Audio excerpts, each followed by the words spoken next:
Digital Inclusion, Every Interaction Matters, presented by Nikki Gregg, Ali Bites 2021. Hello and welcome to Digital Inclusion, Every Interaction Matters. My name is Nikki Gregg. I am a passionate digital inclusion advocate. I've worked in digital content for 15 years and I'm currently a technical advisor on the International Standards Organisation Committee for Plain Language Standards.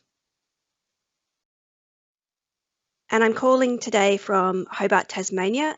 And before I begin, I would like to respectfully acknowledge the traditional owners and custodians of the land on which I stand today, the Palawa people, and pay my respects to their elders past, present, and emerging.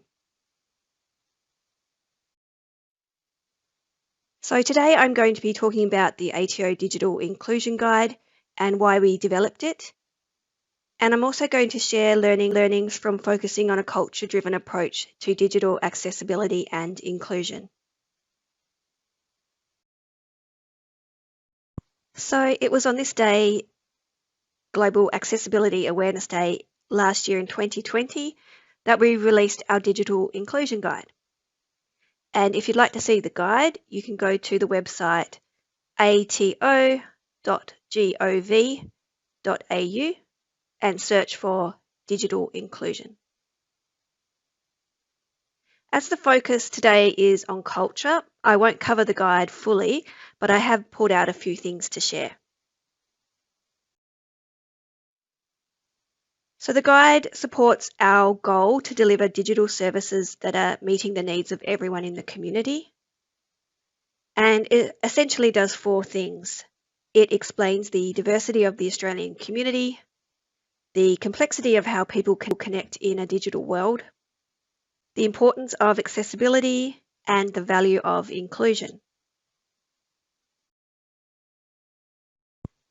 The guide explains the diversity of the Australian community. And this is really important because a lot of people aren't aware of the breadth of diversity within the community. And so we cover Australians that are born overseas, Australians that are living with a disability, Australians with a low literacy level or numeracy level, the ageing demographic, and the percentage of the community that identifies Aboriginal and or Torres Strait Islander peoples.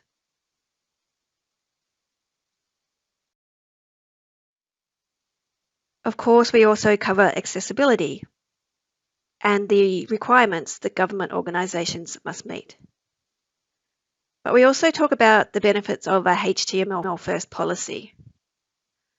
And this goes beyond accessibility and gets into the area of maintaining a good client experience through easier maintenance.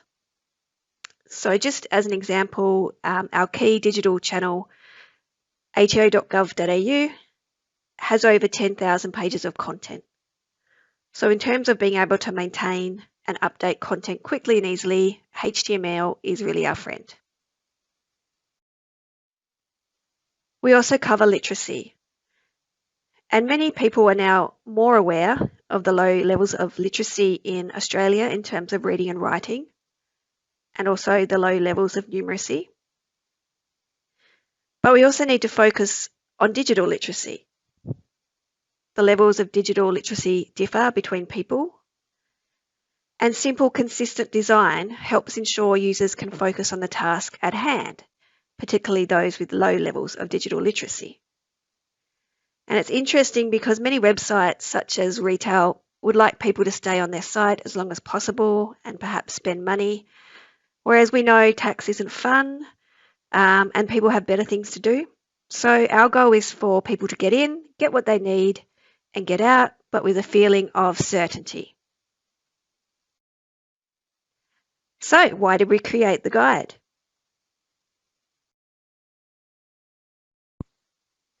There were multiple reasons why we developed the Digital Inclusion Guide, but today I'll just concentrate on two. Firstly, we wanted to focus more on human beings. So we wanted to shift the narrative to be less about technology and more about the person using the technology.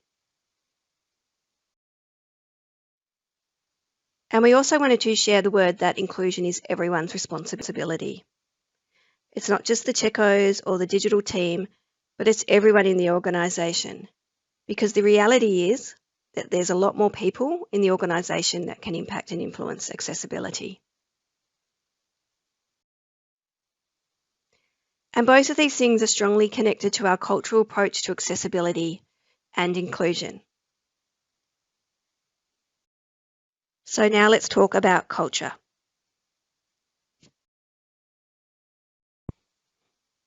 Let's start with a definition of culture. And this is paraphrasing a definition by Edgar Schein. Culture can be defined as how a group of people perceive, think and feel about issues. And why does it matter? It matters because if we can change our culture in the organisation, then we can also change how people perceive, think and feel about accessibility. And all that leads to the creation of more inclusive and accessible digital services. Culture also clarifies goals. So we shifted our focus and our goals from a compliance-based approach to accessibility and digital inclusion to a cultural-based approach so that it became part of our organisational values. And that doesn't mean that compliance and WCAG isn't important. It just means that the cultural approach is broader and it encompasses many things, including compliance and WCAG. Culture also drives our attitudes towards clients and business partners. Are we here to be the accessibility police? Or are we here to build capability, share knowledge, and co-design for better outcomes?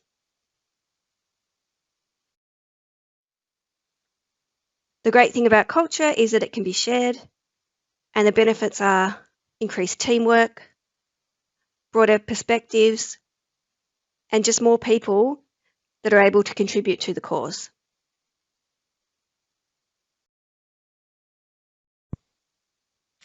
Five tips for a stronger culture. 1. Acknowledge effort. There is a lot of effort that goes into accessibility behind the scenes.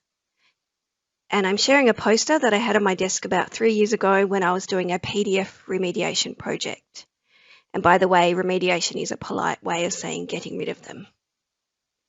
So the poster is of a Japanese proverb and it translates to fall down 7 times and get up 8. And it's a really good reminder of how sometimes it can feel like it takes the greatest effort to achieve the smallest things.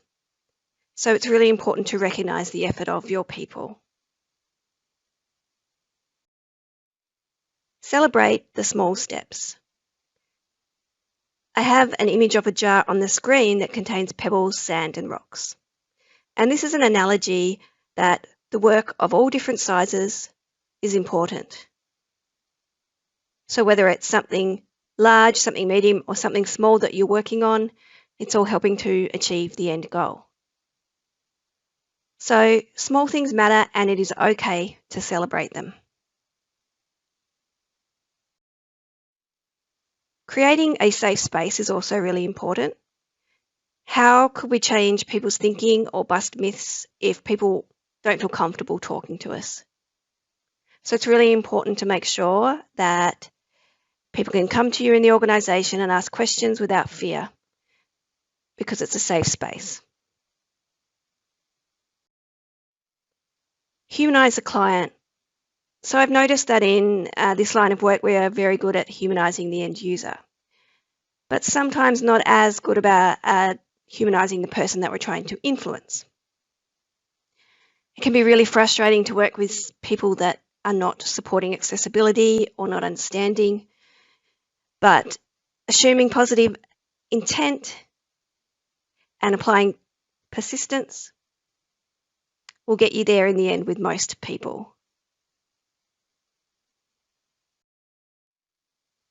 Focus on their connection.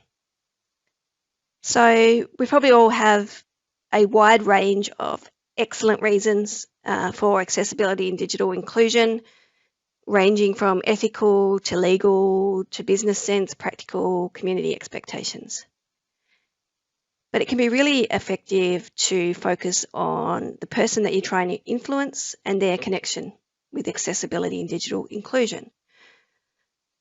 And that takes some active listening at the start. And then it's a matter of having the right conversation.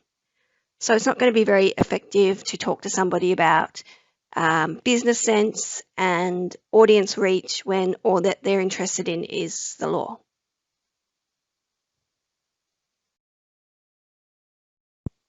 And as for the organisation that I represent, we absolutely don't have it perfect yet, but I think as long as we continue to ask questions, to learn and to aspire to do better, then we're definitely on a great path. So for those of you that have made it to the end of the presentation, thank you and have a wonderful Global Accessibility Awareness Day. Ali Bites 2021.